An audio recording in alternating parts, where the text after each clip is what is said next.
Lietuvos Respublikos lygių galimybių kontrolieriaus įstaiga su partneriais Radio stočių Pūkas ir Pūkas 2 programuose ketvirtadieniais pristato laidų ciklą Lygybės dialogas – išgirsti ir suprasti. Pokalbiai su įdomiais žmonėmis ir ekspertais, skatinantis išgirsti, suprasti priežastis ir bendromis jėgomis kovoti su diskriminacijos ir nepakantumo apraiškomis. Labadiena, mėlyjeji, šį ketvirtadienį ir vėl Radio stoties Pūkas eteryje laida. O šiandien mes kalbėsime apie skirtingas mažumas Lietuvoje. Ką apie jas žinome. Ir šiandien mūsų laidos pašnekovai, tai yra Vilius Mikulėnas, Tautinių bendrijų namų projektų vadovas, Vilana Pilinkaitė-Sotirovič, lygių galimybių plėtros centro programų vadovė ir Tomas Vytautas Raskevičius, Lietuvos gėjų lygos programų koordinatorius. Taigi apie skirtingas mažumas Lietuvoje. Pirmiausiai turbūt derėtų pasakyti, kad apskritai mažuma yra demografinė grupė tam tikroje teritorijoje, kuri tam tikrais specifiniais bruožais skiriasi iš gyventojų daugumos. Tokie specifiniai bruožai gali būti kalba, rasė, religija, moralė, socialinis vaidmuo ir dar daug kitokių. O dėl visuomenėje paplitusių stereotipų mažumos dažnai kenčia nuo prievartos ir atskirimo. Kalbant apie tautinės mažumas, dažnai pabrėžiama, kad mažuma turi turėti savo kaip tautinės mažumos savimonę. Na, o štai Lietuvos statistikos departamentas skelbia Lietuvos Respublikos visuotinio gyventojų ir būstų surašymo rezultatus apie nuolatinių gyventojų sudėtį pagal tautybę, gimtąją kalbą ir savęs priskirimą religiniai bendruomeniai. Ir, Lietuvoje gyvena 154 tautybių gyventojai ir žinoma daugiausia tai yra lietuviai. Na, o kokių tautinių mažumų yra Lietuvoje, kokios iš jų yra veikliausios, gausiausios, neįprasčiausios, su kuriomis tautomis lietuviai mielai bičiuliaujasi, o štai kodėl su kitomis galbūt ne visada tai pavyksta. Ir kitais aktualiais klausimais mes kalbėsimės su viešosios įstaigos Tautinių bendrijų namai projektų vadovu Viliumi Mikulėnu. Labą dieną. Labą dieną. Tai pirmiausia ir klausiu, kokių tautinių mažumų yra Lietuvoje ir kaip jos gyvena, ką jos veikia ir iš tiesų, jeigu kalbėtume, kurios iš jų iš tiesų yra veikliausios, gausiausios? Kaip jūs ir minėjot, Lietuvoje šiuo metu gyvena maždaug 150 tautų. Kai kurios gyvena jau čia nuo viduramžių, skaitykime, kad pavyzdžiui, vokiečių bendruomenė, Lietuvos totoriai, kuri yra viena seniausių musulmonų bendruomenė Europoje, karaimai, Lietuvos žydai. Didžiausios yra tautinės grupės, tai būtų lenkų tautinė mažuma, rusų, baltarusių ir po to būtų ukrainiečiai. Taip. Kurios yra iš jų veikliausios, aktyviausios? Na, turbūt normalu, kad galbūt tos, kurios yra didžiausios, ar ne? Taip, tos, kurios didžiausios turi didžiausias skaičius nevyriausybinio organizacijų, šeštadieninių, sekmadieninių mokyklų. Tačiau ir mažosios tautinės bendruomenės, siekdamos išlaikyti savo kultūrą, taip pat turi įsteigusios savo šeštadieninės, sekmadieninės mokyklas, taip pat turi savo nevyriausybinės organizacijas. Tautinių bendrijų namuose glaudžiasi yra registruotos per 100 įvairiausių tautinių bendrijų nevyriausybinių organizacijų ir pas mus daug organizacijų turi čia savo patalpas ir dirba kartu su savo piliečiais, su savo tautiečiais ir padeda išlaikyti savo tautinį identitetą, rūpinasi savo kultūros išsaugojimo problemomis, savo kalbos išsaugojimo problemomis. Sakykit, kokios tautinės mažumos iš tiesų, kaip ir minėjome, Lietuvoje gyvena per 150 tautybių gyventojų. Kokios iš tiesų galbūt lietuviams kelia nuostabą? Ar, sakykime, bendraujant išgirstate, kad štai ir tokios tautybės žmonių pas mus Lietuvoje yra? Tai manau, kad visos mažos grupės tautinių mažumų, mes juk Lietuvoje turime uzbekų, tadžikų, gruzinų, netgi korėjiečių, libaniečių, dabar atvažiuoja kartais turkai, visos jos yra paprastam Lietuvos gyventojui pakankamai neįprastos ir kartais egzotiškos. Taip. Iš tiesų daugybės tautų gyventojai ir čia dėrėtų paklausti ir natūraliai vėlgi turbūt kyla klausimas, kodėl vis dėlto su kai kuriomis tautomis lietuviai, sakykime, iš tiesų mielai bičiuliaujasi ir tam tikra tauta jiems visiškai netrukdo, o, sakykime, kitų atžvilgių juntama šiokia tokia abipusė įtampa. Todėl, kad dažniausiai tai yra stereotipai. Tai yra stereotipai. Labai dažnai lietuviai perima kitų nuomonę arba randa viešoje erdvėje nuomonę apie kitas tautybės ir dažniausiai jie net jų asmeniškai nepažįsta ir remiasi kitų patirtimis arba kitų pasakymais. Nes, pavyzdžiui, 2012 metais Lietuvos socialinių tyrimų centro tyrimų institutas darė visuomenės nuostatų tyrimų dėl su kuo norėtų gyventi kaiminystėje lietuviai ir taip toliau. Tai kaip pavyzdį galiu parodyti, kad labai yra neigiamas požiūris į čečėnų etninę grupę. Jų Lietuvoje yra labai mažai ir didžiojo Lietuvos gyventojų dalis tikrai niekada nematė ir bendravė su čečėnais yra. Tačiau didelis neigiamos informacijos srautas formuoja šitą nuomonę. Panašiai būtų, kad neigiamas požiūris yra į naujuosius imigrantus. Pavyzdžiui, su pakistaniečiais nenorėtų gyventi 24% lietuvių, bet labai mažai lietuvių yra matę pakistanietį. Mato tik tai per televizorių. Taip.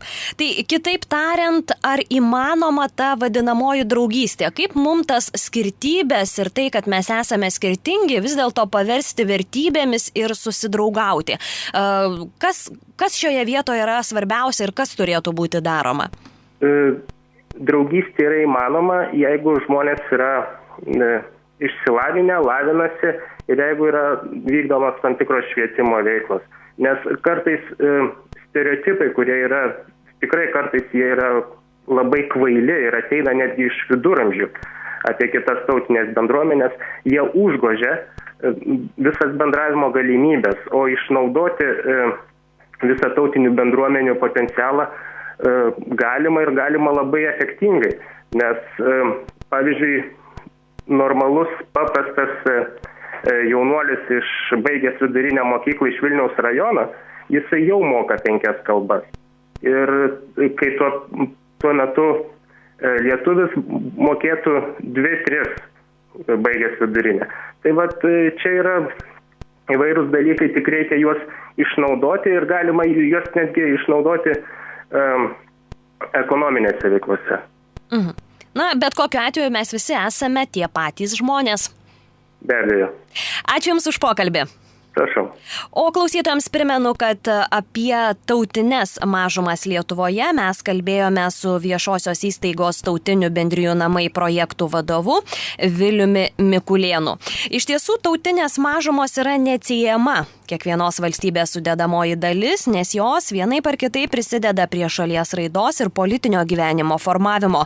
Todėl joms, štai pavyzdžiui, ES šalyse iš tiesų yra skiriamas ypatingas dėmesys. Sudaromos visos sąlygos išlaikyti tautinę tapatybę, puoselėti tradicijas bei kalbą. O po pertraukėlės mes grįšime į studiją, toliau tęsime savo laidą, kurios tema šiandien yra skirtingos mažumos Lietuvoje, ką apie jas žinome, ir su Lietuvos gėjų lygos programų koordinatoriumi Tomu Vytautu Raskevičiu kalbėsime apie seksualinę orientaciją, apie tai, su kokiomis problemomis susiduria seksualinę orientaciją atskleidę asmenys, arba su kokiomis problemomis jie susiduria, jeigu apie tai nepasakoja, o tiesiog bando gyventi savo gyvenimą. Taigi apie tai po pertraukėlės. Lygybės dialogas. Išgirsti ir suprasti. Lygybės dialogas. Išgirsti ir suprasti. Šiandienos mūsų laidos tema – skirtingos mažumos Lietuvoje, ką apie jas žinome, ir prieš pertraukėlę apie tautines mažumas Lietuvoje kalbėjome su viešosios įstaigos Tautinių bendrijų namai projektų vadovu Viliumi Mikulėnu. Apie seksualinę orientaciją Lietuvoje, apie čia patiriama diskriminacija. Iš tiesų Lietuvoje beveik 2/3 lesbiečių, gėjų, biseksualų ir translyčių asmenų teigia patiriantis diskriminaciją dėl savo seksualinės orientacijos, rodo ES pagrindinių teisių agentūros paskelbti rezultatai. Diskriminacija ieškant darbo ar darbe dėl seksualinės orientacijos Lietuvoje nurodė pajutę gerokai mažiau, tai yra 27% apklaustų seksualinių mažumų atstovų negu apklausus kitas ES šalis. Apklausos duomenimis Lietuvos seksualinės mažumos taip pat teigia patiriančios daugiau diskriminacijos kitose srityse, ieškant pirkti ar nuomotis būstą, iš sveikatos apsaugos personalo bei socialinių darbuotojų, mokyklų bei universitetų personalo, restoranuose, baruose, naktiniuose klubuose, parduotuvėse, bankuose, draudimo kompanijose bei sporto klubuose. Taigi apie diskriminaciją dėl seksualinės orientacijos šiandien mes kalbame su Lietuvos gėjų lygos programų koordinatoriumi Tomu Vytautu Raskevičiumi. Labą dieną. Labą dieną. Taigi pirmiausiai apie seksualinę orientaciją, galbūt pradžioje keliais sakiniais, kokiagi situacija Lietuvoje. Kalbant apie diskriminaciją dėl seksualinės orientacijos ir lytinės tapatybės Lietuvoje, tai situacija iš tikrųjų yra liūdnoka ir netgi turėčiau pasakyti šokiruojanti. Ir kaip pavyzdį galėčiau pateikti gegužės mėnesį pagrindinių teisių agentūros ES publikuotus tyrimo rezultatus. Ir tie rezultatai sako, kad 61% LGBT asmenų Lietuvoje per pastarosius 12 mėnesių patyrė vienokią ar kitokią diskriminaciją ir priekabiavimą dėl savo seksualinės orientacijos ar lytinės tapatybės. Jeigu kalbėtume, sakykime, dviem aspektais. Pirmiausiai apie asmenis, kurie, sakykime, atskleidžia ir neslėpia to, kad jie yra kitokios galbūt seksualinės orientacijos, jeigu galima taip išsireikšti. Su kokiais sunkumais jie susiduria? Ir kaip vertinama tai, kad, sakykime, žmogus iš tiesų drįsta kalbėti apie tai, pasakoti ir panašiai? Taip, atsiverimas apie savo seksualinę orientaciją iš tikrųjų yra labai asmeniškas dalykas ir tai yra kiekvieno žmogaus asmeninis apsisprendimas. Atsiverimas ir gyvenimas atvirai yra iš tikrųjų didžiulės drąsos reikalaujantis žingsnis, nes, kaip ir minėjau, tai turi savo kainą. Tai dažnai paveikia santykius su šeimos nariais, darbo santykių kolektyve ir tai gali sukelti tam tikrų neigiamų emocijų, pavyzdžiui, gali nusisukti draugai, giminės ir taip toliau. Bet žinot, atsiverimas dažniausiai žmogui, kuris yra, kaip jūs išsireiškit, kitokios seksualinės orientacijos, jis būna labai iš vidaus gydantis procesas, nes žmogus tada priima ne tik pats save savo, bet ir iš tikrųjų būna atviras apie savo asmeninį gyvenimą ir apie savo tikrąją padėtį ir su kitais. Ir dažniausiai tai yra iš tikrųjų labai gydantis procesas ir žmonės atsivėrę, jie jaučiasi komfortabiliau viduje. Bet tas komfortas viduje, kaip jau minėjau, turi savo kainą ir viešumas ir atvirumas dėl šitų klausimų kartais gali turėti ir liūdnų pasiekmių. Ir aš čia kalbu apie tokius atvejus kaip neapykantos kalba ar neapykantos nusikaltimai.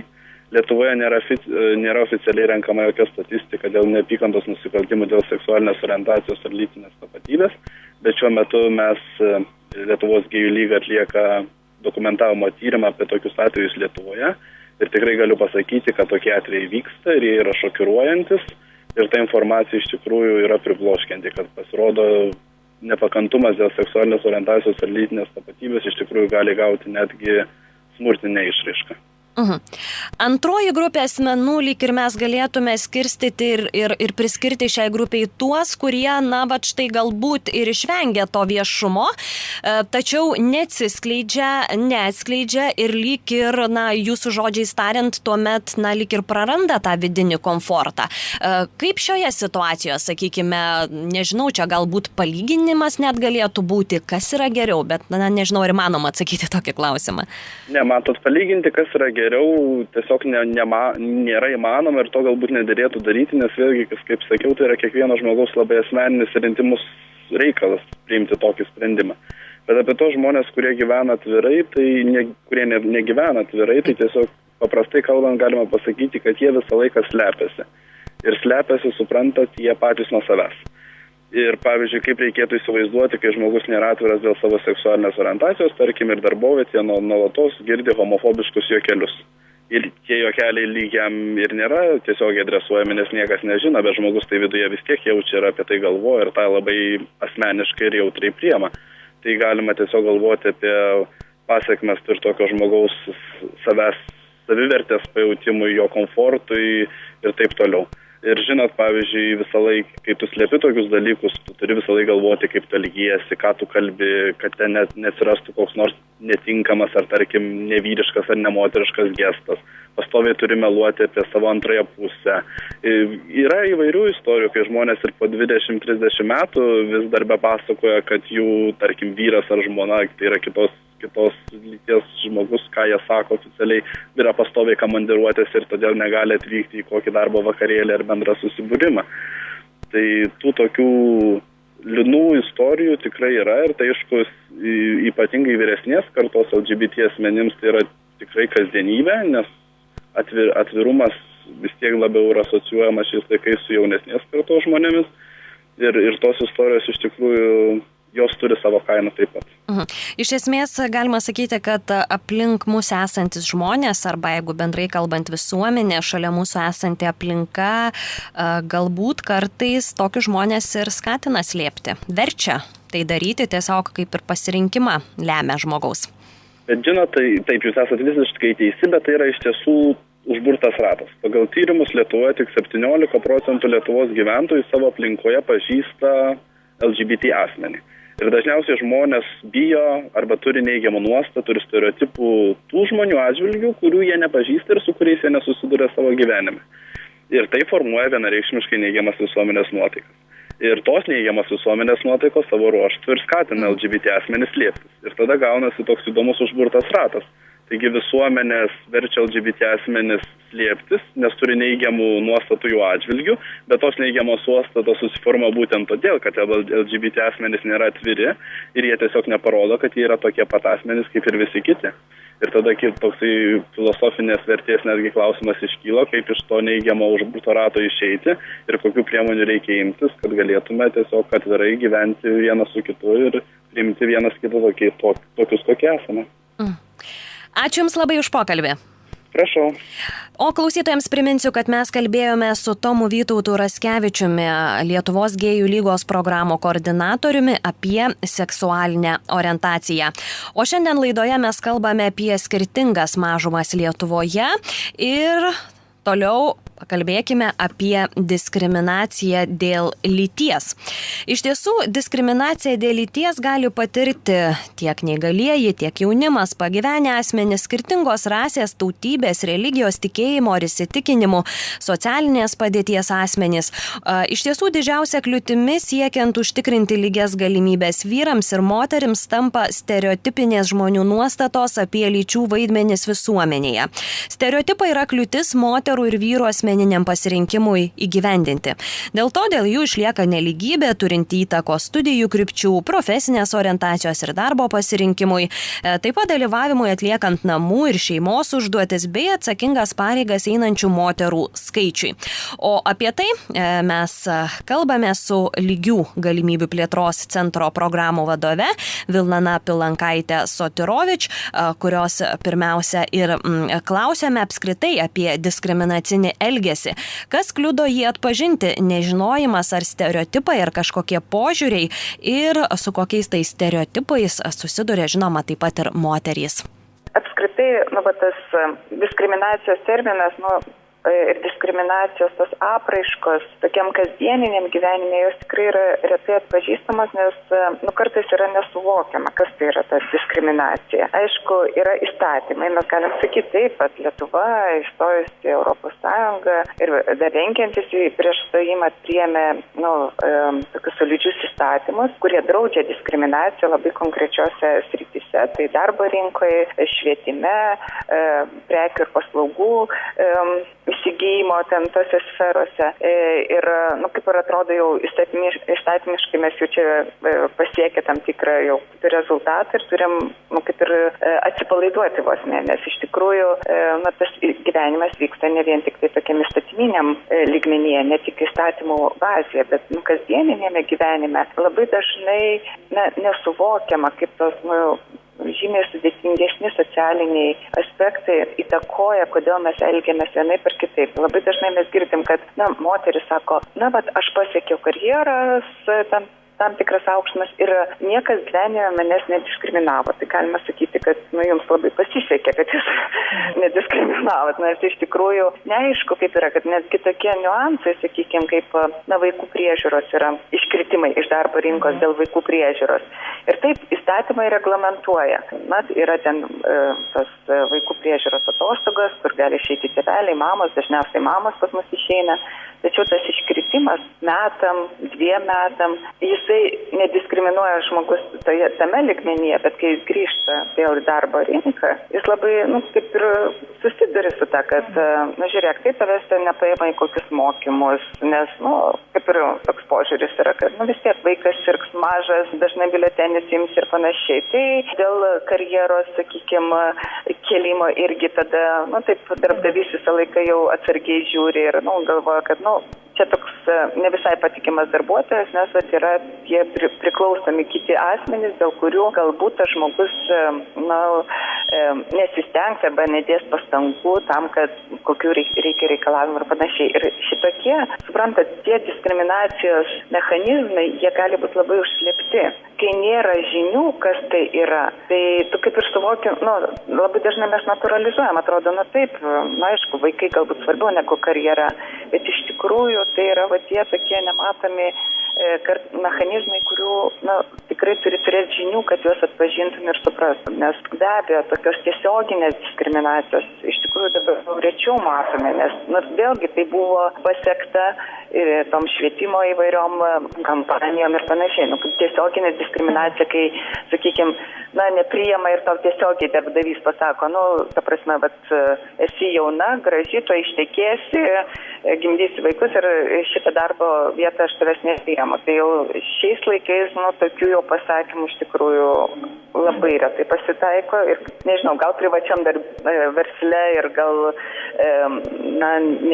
nedideliuose miestuose gal tai ir atsitinka, bet jau ir darbdaviai dabar, kaip ir suvokia, kad, tokių pasisakymų jie negali viešai išsakyti ir netgi tam pačiam ir priimant į darbą, todėl kad tai iš karto, tai jau suponuoja, kad tu nepriimi žmogus dėl tam tikro požymio. Bet, sakykime, netgi tokiam įstatyminiam lygmenyje aspektų, kad ir valstybės tarnybos įstatyme, kuris priimtas 2011 metais, ir ten yra diskriminacinė nuostata, kuri dar yra nepakeista, nes ten yra, reiškia, tokia nuostata, kad pirmenybė teikiama priimant į valstybės tarnyboje asmenims, kurie praėjo karinius bazinius mokymus. Kažkaip ten taip suformuluota. Ir tai buvo kaip ir, suprantat, ką reiškia praėjo karinius bazinius mokymus. Tai reiškia neįgalieji,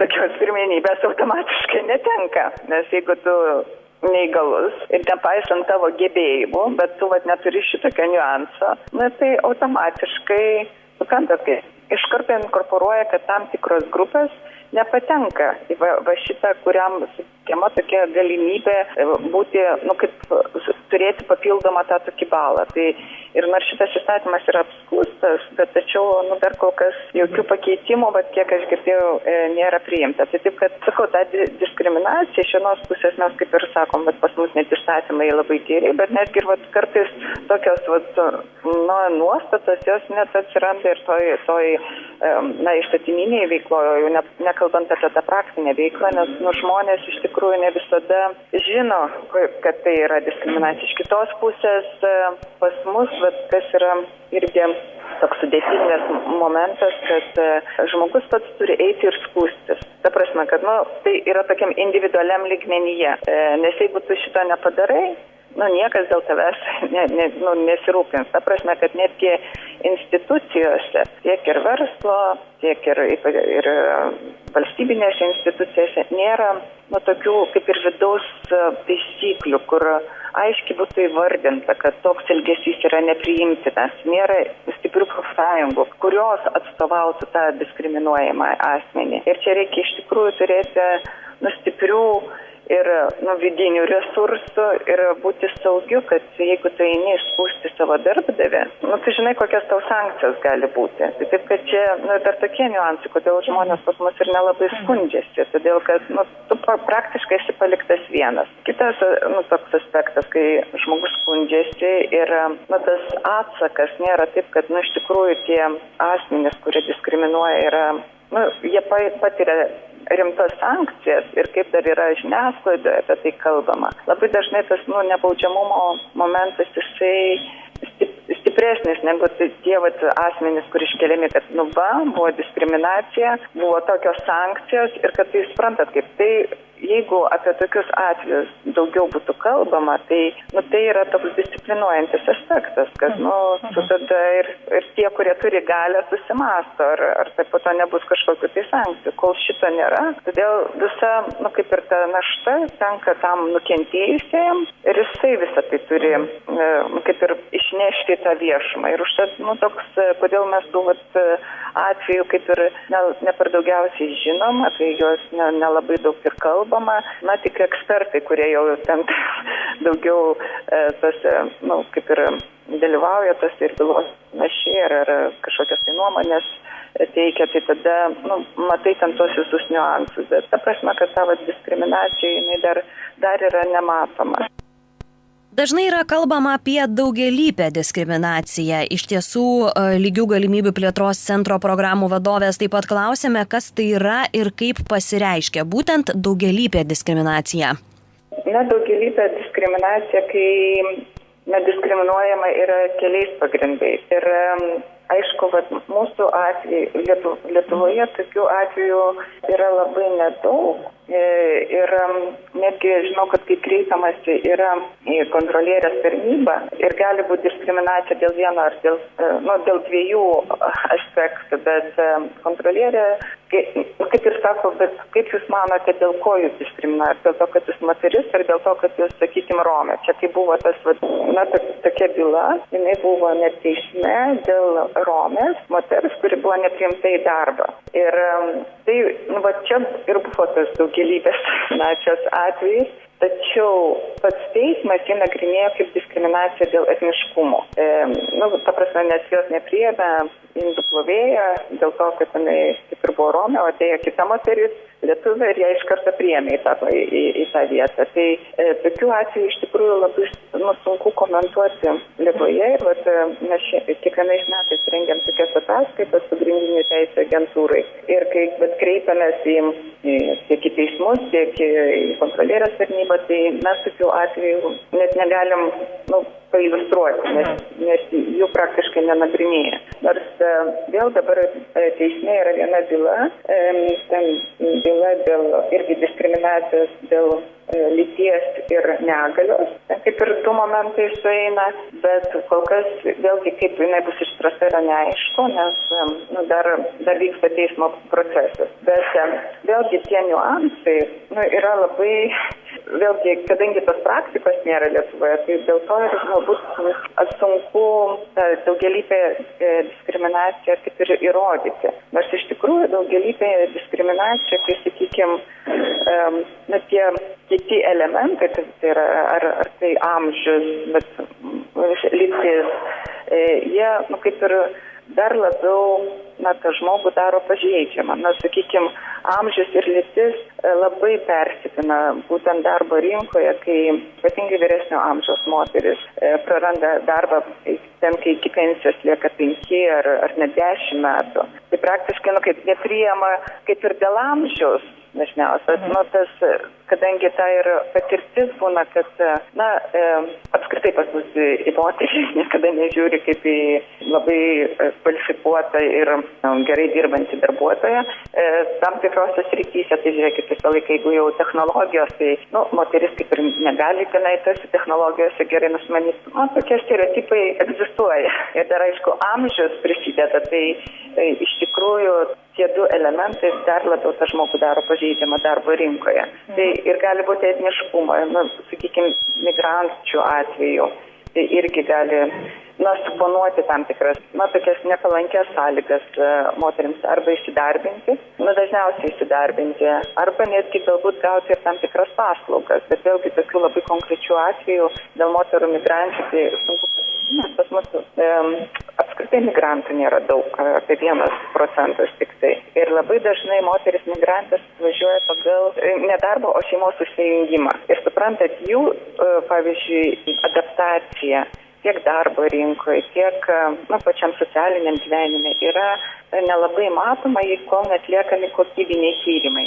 Nes jeigu pagal darbo leidimas važiuoja, tai darbo biržos kaip ir turi tą galę, kaip ir atsekti, kaip tas žmogus juda atvažiavęs pagal tą leidimą. Ar jisai jam pratęsiamas leidimas, ar jisai, po 2 metų iš viso nutraukiamas leidimas ir grįžti ir panašiai. O kai atvažiuojama šeimos susijungimo atvejais, jau visai kitokie, tie adaptacijos keliai vyksta. Ir pas mus Lietuvoje labai aiškiai pagal statistiką matosi, kad su darbo leidimais atvažiuoja vyrai, su šeimos susijungimo atveju daugiau atvažiuoja moterų, procentaliai daugiau. Vyrai irgi atvažiuoja šeimos susijungimo, bet moterų daugiau atvažiuoja. Ir sakykime, čia yra įvairių niuansų atsiranda, kad ir kalbos niuansus, kaip jos tas paslaugas gauna. Ir vėlgi, jos turi tą galimybę, ypatingai dabar, kai yra vystami tie socialiniai fondai, tai yra migrantų centrai, kur nemokamai mokami kalbos, sakykime, klausimai. Bet vėlgi, kaip ta informacija pasiekia tos žmonės, tai yra be galo daug tokių niuansų ir vėlgi galima sakyti, patys nenori, čia diskriminacijos nėra ir panašiai, bet tai ne vien tik tai susivedama į diskriminaciją, nes vėlgi, kaip sakiau, kad kiek ta informacija yra prieinama, kaip jinai yra skelbiama, jeigu ateinama tvarkytis dokumentų, kad į vieną instituciją, kaip iš tos institucijos ta informacija paskleidžiama. Tai vėlgi tada susiveda ne tiek į diskriminaciją, bet į tą bendrą tokį požiūrį į kitą tautį, atvykusi čia į Lietuvą, kiek jam tą informaciją pertikime ir panašiai. Ir tada įvairūs momentai vėlgi suveikia, kad tiek valdininkai yra atviri perteikti tą esamą informaciją ir panašiai. Ir čia jau tada ne tiek diskriminacijos klausimus mes turime kalbėti, bet apskritai tos ir bendravimo kultūros klausimai ir to atvirumo klausimai, tolerancijos klausimai ir taip toliau. Taigi apie diskriminacinį elgesį, kaip jį atpažinti, apie daugialypę diskriminaciją kalbėjome su Lygių galimybių plėtros centro programų vadove Vilana Pilinkaitė Sotirovič. O laidos pabaigoje mes tiesiog atkreipėme jūsų dėmesį. Diskriminacija yra neteisinga ir neteisėta. Diskriminacija prieštarauja įstatymams, kurie tave gina nuo diskriminacijos. Lygių galimybių įstatymas gina tave nuo diskriminacijos dėl amžiaus, seksualinės orientacijos, negalios, rasės, etninės priklausomybės, religijos ar įsitikinimų. Girdėjote laidą Lygybės dialogas. Išgirsti ir suprasti. Laidos kartojimo radijo stočių Pūkas ir Pūkas 2 programuose kviečiame klausytis šiandien po 17 val. Žinių.